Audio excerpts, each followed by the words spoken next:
I made a room for this Prime Minister. He's cleaning up your mess, isn't he? No. How do you sleep at night? I have asked an apology to my people. Labeling me dictator is wrong. Ethiopia has come a long way in a short time. There's a new peace deal with Eritrea and a new Prime Minister apparently determined to bring accountability for the human rights abuses of the past.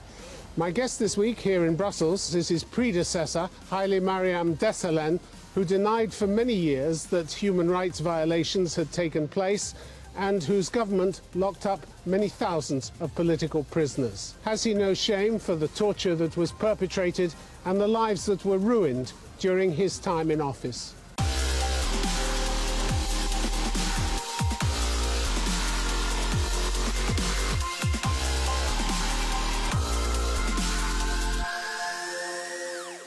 Hailemariam Desalegn, welcome to Complex Zone. Thank you so much. Thank you for having me. Ethiopia has a new Prime Minister now, Abiy Ahmed, who took over after you resigned last year. He's now received a Nobel Peace Prize, basically for undoing many of the evils of your government and doing what you couldn't do within 100 days. Don't you feel something of a failure when you look at what he's done? Not at all, because I have done my share to bring this change to happen. And Prime Minister Abiy has not come from a blue moon. It has come from the party which I was residing. Yeah, but he's begun correcting the massive human rights abuses which were a prominent feature of your time in office. Actually, it is my party which started the reform process. And we said the process should be a deep renewal to the country, basically, but also to the party itself. So I think that is a process which yielded Prime Minister Abiy as Prime Minister. So he continued with the process, the reform agenda that my party and his party. Well, the Nobel Committee cited his achievements as lifting the country's state of emergency, granting amnesty to thousands of political prisoners. For years, you always denied there were any. Scrapping media censorship, legalizing outlawed opposition groups, dismissing military and civilian leaders suspected of corruption. All the things that you failed to do when you were in office. By the way, do you know that 95% of the prisoners been released during my office time? Before I left office and before I resigned. So I think what Abiy did was the remaining 5%, which has to be released. So the decision was the decision of the party, and I took that action before I resigned. How many did you release? Almost all. How many? More than 3,000 or so. Yeah, well, there were many more than 3,000 in jail. Yeah, but it's only young people who recently been arrested, been released, but the main political figures which has been arrested, been released during my term before I resigned. In May this year, the Attorney General filed criminal charges against your former intelligence chief, Getachew Assefa, alleging human rights abuses and corruption. He's gone missing now. Do you know where he went? I don't know. I am not in office now. I have no information. 20 other people were charged with him. He had served until June 2018. He had served you as Prime Minister, who were denying that any human rights abuses were being committed. I think you lack information. You lack evidence. It is my government and my party who admitted that there has been a human rights abuse. You never admitted. You sat year after year in interviews saying, nobody's being mistreated, we have no political prisoners. One after the other, you gave interviews sitting smiling across at the interviewers saying, no, everything's fine here, everybody's fine. You have to understand the way how our party operates. No, I'm understanding the way you operate, which was you lied your head off. Let me finish first. If that's the case, then you know that we have historical issues that we have to understand. That in the first place, this is a party far left. And you know as Deutsche Welle, when there is a communist mentality and when there is a Marxist mentality, there is a centralism where you don't utter a word after your party decides on issues, even though you have differences as a minority. What are you saying? You just toe the line, whatever it is, because you're too cowardly to say anything about what's really going on? Is that your excuse? That's also misplacing.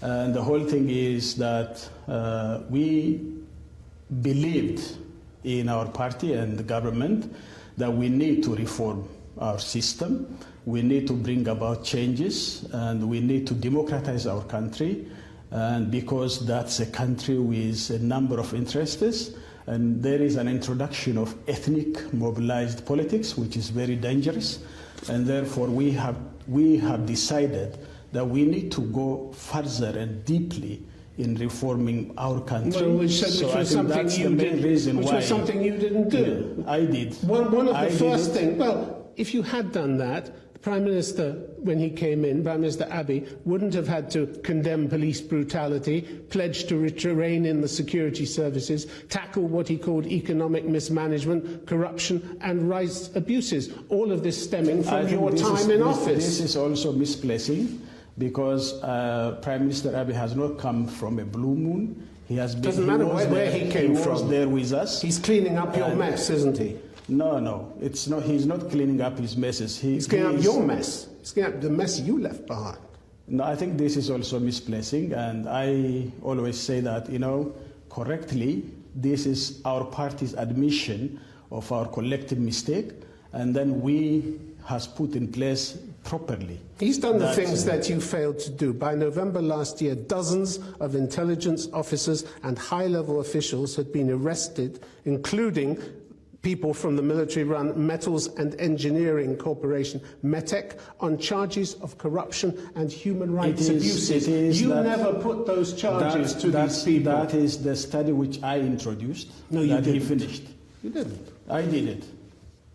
November last year, you weren't in office. I did it. You don't have any evidence. I did it. I launched the studies, and in completion of that studies, then action has been taken. The Attorney General said 63 people had been arrested that month, November last year, 27 for corruption, 36 on charges of human rights violation. That included the former head of METEC, Kinfe Dagnew, a brigadier general, over whom you did nothing. You did nothing about these people. I made that study. You lack evidence.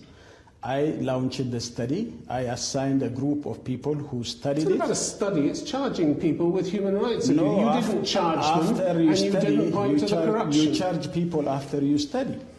After concrete evidence. You have a criminal investigation, and you didn't. That investigation has been launched by my time. Local media said huge sums of money were missing from this company, METEC. Where did it go? Let the court decide on it. As Prime Minister, you were supposed to look after the public purse. I did. The military was supposed to follow your orders, and you seem to have failed spectacularly to make them do that. Don't you feel any remorse at the crimes you allowed to take place while you were Prime Minister? No, I think I have resigned because I was not able to change dramatically whatever has to come. You were too weak. I say ineffectual. Actually, I have my own strengths and I have my own weaknesses. And you have to not to look into only the weaknesses, but you have to also see the strengths this country has gone. And you know that my country has been visited during my tenure by 6 of the 7 G7 leaders, and they all announced that this country has been working very hard, a double-digit growth, and economic achievements, where we have extricated our people out of poverty. The only country which has achieved 7 out of the 8 MDGs and awarded by the United Nations by my time. So I think you have to see all those positive things we have achieved. Last November, Mr. Hailemariam, the Attorney General, Berhanu Tsigaye, said investigators had uncovered serious abuses by security services at secret prisons in the capital and elsewhere. Do you know what your security officers were doing in those secret prisons? I don't know those things. Why didn't you know? Did you ever ask?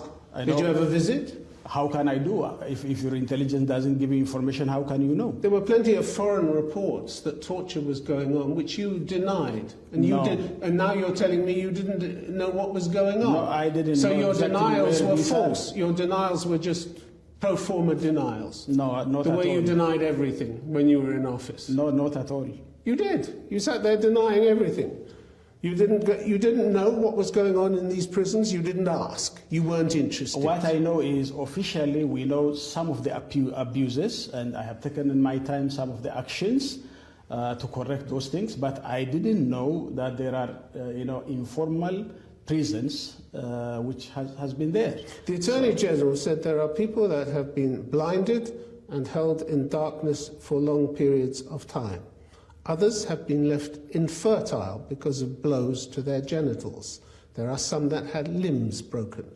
Women have been subjected to gang rape, and men have been sodomized. All this happened under your rule. So I ask you, aren't you ashamed that this was going on under your rule? No, I am ashamed. You're not ashamed. I am ashamed that this happened, but I didn't know those things, and if I knew those things, I would have corrected them. Because this is a very secret things happened. Well, it didn't take long for this Prime Minister to find out what was going on. So obviously he was looking in the right place, and you did nothing. You didn't want to look, did you? I made a room for this Prime Minister to act. I struggled very hard to bring him to power, and I did everything I can. You lost control. That's why you gave up. You lost control, and the party lost faith in you. That's why you gave up. No, I think you can say that. But and you were struggling to control unrest in the country, but you were failing to do that as well. I did it myself. I did it intentionally because I wanted to see that this change should come. So I think this is genuinely what has happened, and I did my best in paving a way for this to happen. So I think that has to be clearly recorded, and I did it. I think it'd be clearly regarded when women in your prisons during your term in office were being subjected to gang rape and men to sodomization. Now that you know this, even if you say you didn't know it at the time, where's your apology to the victims? I have already apologized when I resigned, because that's the system which was operating under me. Have you met the victims and apologized personally to them? If there is a need be, I will. You haven't done so, have you? I haven't get those chance, and I will. We have a reconciliation and Truth and Reconciliation Commission established, and as process is going on. How do you sleep at night, knowing that this was going on in your torture centres, carried out by your officials while you were Prime Minister? How do you sleep at night? If I knew, then I say to you that I was there to correct everything in my disposal if I knew it, but I didn't know that. You're said to be a religious man from a family of Pentecostals. Is that right? That's true. How does gang rape and sodomization fit in with your religious values? No, I didn't know. I said, if I knew, it doesn't fit in my values. But you went on denying it in every interview. That's the report I have. No, despite the reports coming in from human rights groups all over the world, which you just rubbished. You said, that's not true, they're outsiders, they're our enemies, don't listen to them. Everything is fine, you said. I think I have never said everything is fine. You said there was no mistreatment. You said there was no mistreatment going on. There is a problem, but I was saying that my report is that it's not to the extent what has been said. That's what I said. But in any case, I have a report which I was giving to the public, which was the case. Let's take another detention centre, Jijiga Central Prison, otherwise known as Jail Ogaden, a regional detention centre in the east of the country, administered in part by your special police. It was closed in August last year. Do you know what was going on there as well? No, I don't know. Why not? You knew the prison existed. You had no curiosity. You had no curiosity, Mr. Hailemariam. You didn't want to know what was going on in your jails, did you? No, it's not the case. You know, the regional governments have their own rights. And I think the whole thing is I did my work according to the reports I get from my intelligence and from my sources, and therefore that's what was the case. People reported, there were many of the former prisoners who said they saw people dying in their cells after being tortured by officials in this Ogaden jail, as it was called. What should happen to the officials who carried out this torture? I mean, what should happen to them? They are imprisoned. That's it? Yeah. Just prison sentences? And what should happen to you for turning a blind eye to it? That depends on this legal system of the country. You know, I resigned simply because to take all the responsibilities. But what is extraordinary is that with all the abuses that were carried out while you were Prime Minister, you accepted from the new Prime Minister the nation's highest award for service without even blushing, without any embarrassment whatsoever. Now that you know what was going on while you were Prime Minister, why don't you give back that award? Why should I? Because I have a number of positive things I have done. Because you failed to take control. No, this is one part of it, and that's it's not, a huge that doesn't torture is a huge whatever part. I work in my country. That doesn't explain. That's not the only thing. You know, I have done many good things. There are issues in the system which are a failure, which I initiated to reform and deepen that reform, because I understood that the age of, before my resignation, I understood that there are something going wrong. Therefore, I initiated this reform, and then I have released 95% of those. You were in office for 6 years, and this new Prime Minister has come in and done more for human rights than you did in all the time you were there. It is because I paved the way for him. Really? The US State Department in 2016 published a catalogue of the human rights abuses taking place under your rule, which of course you denied, but they're now known to be true. Arbitrary killings, disappearances, torture, harsh and life-threatening prison conditions, detention without charge. You can enumerate whatever you want, but It's what they said. Yeah. But how can you say that you didn't know what was going on when all these reports were out there pointing to what was going on? Yes, whenever I knew that there are things going wrong, I initiated the reform, and a serious reform and deep reform, and that's the result where the Prime Minister has come into power. You said when you resigned that you wanted to be part of the solution in Ethiopia. How can you be part of the solution when you were so much part of the problem? You know, I become part of the solution because there is a problem. Which you created. You created the atmosphere, the permissive atmosphere in which your security officials believed they could torture, that it was all right to torture, go on torturing, disappearing people, extrajudicial execution. That's not there. You created the atmosphere in which that was possible. I didn't create the atmosphere. So what qualifies you? And the constitutional system has been established, then anyone who's involved within it could be accounted for. But I didn't create this conducive environment for them. It is a deep system which I was not able to look into because of my background and because of my, I am an outsider coming into the deep system, so I couldn't see that. When Mr. Abiy came into power, he couldn't wait to condemn the legacy of your government and draw a line under your time in office, could he? April last year, he said that government, your government, had sanctioned torture of its prisoners and said it had been guilty of state terrorism. He said in Parliament, does the Constitution say anyone who was sentenced by a court can be tortured, put in a dark room? That's true. It doesn't. That's true. That government was his as well, not only mine. You were the Prime Minister. I was the Prime Minister, but he was there also. The buck stopped with you. We collectively decided to reform, including himself. The ultimate responsibility lay with you. Yeah, it is. Why do you try and get out of it? That's why I initiated the reform. That's why I initiated the, 1 year taken reform. You initiated reform. You blocked every attempt by the United Nations Special Rapporteurs, the UN Human. It should come from us. Every attempt. It should come. So all the reforms should come from us. And the only reason you blocked them from investigating was because you didn't want them to find out what was going on. I did, and I initiated the reform before my resignation a year ago.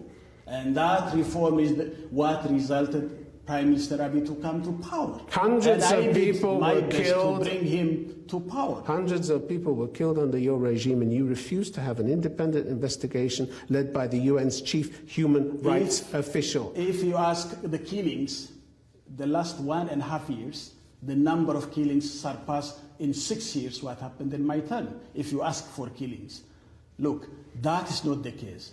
So the whole thing is, I initiated this reform and a year ago before my resignation, and I paved the way for the new system. You let some people come in. You say you initiated the reform. You created a regime where people were tortured and disappeared and had their rights taken away from them consistently. Tens of thousands of people, and you denied it time and time again. I have asked an apology to my people that the regime has some abuses of human rights and the deficit in democracy, and that has happened. I still feel that I'm sorry for that, but I initiated for the change to come. That's not much of an apology, is it? That really isn't. That's a half-hearted apology. No, it is not. And I would have not resigned. I could have taken it to the last, as many leaders. You couldn't. The party didn't want you to stay. You lost the faith of the party. No, I haven't lost the security forces. I haven't lost the army. They're being arrested. They're being arrested. And they should have been investigated under your time, and they weren't. If I want to continue as dictators, I could have used everything up to the last of my breath. So you always claimed dictatorship. You always claimed democracy took time. You always said this is a fledgling democracy. It takes time. Exactly. This is what every dictator says when they don't want to give up power. You yourself in Europe, you passed through a number of civil wars before you came to democracy. This is what every dictator says. It's not time. The people aren't ready. You can't hurry these things. It is not one-day show. Even Europe, United States, everywhere in the Western countries, your democracy has taken time. And it has not come in one shot, in one day, in 1 week, in 1 year. It has taken years to mature. That is true. And that will continue. Democracy is building democratic culture. Yeah, and you did everything to slow it down. Mr. Hailemariam, you've never shied away from associations or friendships, either with indicted or convicted war criminals, have you? Do they hold some special fascination for you, these people? Which ones? Like Mr. al-Bashir, the former president of Sudan. In August, you posted a controversial picture on Facebook of you smiling next to Ethiopia's exiled Marxist leader Mengistu Hailemariam. And then you took it down when there was a huge outcry because this man, of course, was found guilty in absentia of genocide. By the way, I met him incidentally when I was there in Zimbabwe. He was in the president's office when I was there in the president's office. Then I met him and I talked to him. So that's what happened. In any case... And you posted a comment saying, I wish to see more former heads of government and state in my country contributing their parts in different capacity after peaceful transition of political power. No, that was not me. It is the officers there who did it, and I say this is wrong. So you don't want Mr. Mengistu, with his conviction for genocide, to play a part in the new Ethiopia? I think if we go through Truth and Reconciliation Commission, and if he's also given chance to, to apologize, and then anything what the Truth and Reconciliation Commission brings into it, I think that the country needs reconciliation. I have a deep belief that we need reconciliation. What matters is what's not the past, even the future is worrisome. The past matters. Genocide isn't something you just flick away and pretend it didn't reconciliation happen. To my country. Explain to me, please, how a conviction for one of the most serious crimes on the planet would qualify Mr. Mengistu to contribute to the well-being of your country. How would a man with a qualification like that? I think it depends on how the A reconciliation conviction process for goes. genocide. A genocide, one of the most serious Even crimes the you can apartheid commit. in South Africa has reconciled. Apartheid isn't genocide, Mr. Hailemariam. Yeah, for you, It's not but genocide. for Africans it is more than genocide. Where is your Truth and Reconciliation Commission? It has been established, and we'll see the result. For you, yes, apartheid is not, but for us it is. So you're quite happy for convicted war criminals to come back to your country and play their part. Good old boys. If Good the old reconciliation boys. procedure allows that, yes. If not, then no. How should future generations in Africa protect themselves from people like you? They should democratize their countries. Get rid of dictators like you? I think labeling me dictator is wrong. Is wrong. This is yours. It's not my people's. So I think this is misplacing again. This is rude from your side. Hailemariam Desalegn, thank you very much for being on Conflict Zone. Thank you so much. Thank you.